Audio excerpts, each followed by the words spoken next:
आज चलतु करवा मंजा तरकारी। मंजा को प्रथम एमती काटिकी हल्दी पानी में पकई देसी तापर ये पानी बसई देती सिझे प्रथम गाड़ी दबा।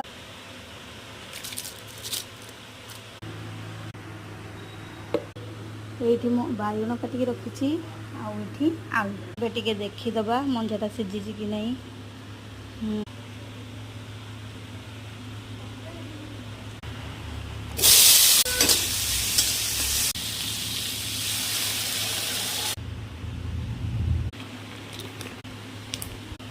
आलू बाइगण बेसर सिझीगला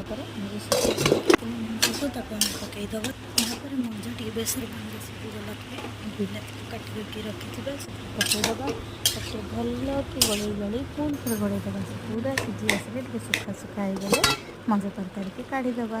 आ वीडियो भल लगे लाइक शेयर कमेंट करेंगे और सब्सक्राइब करने जमा भूल।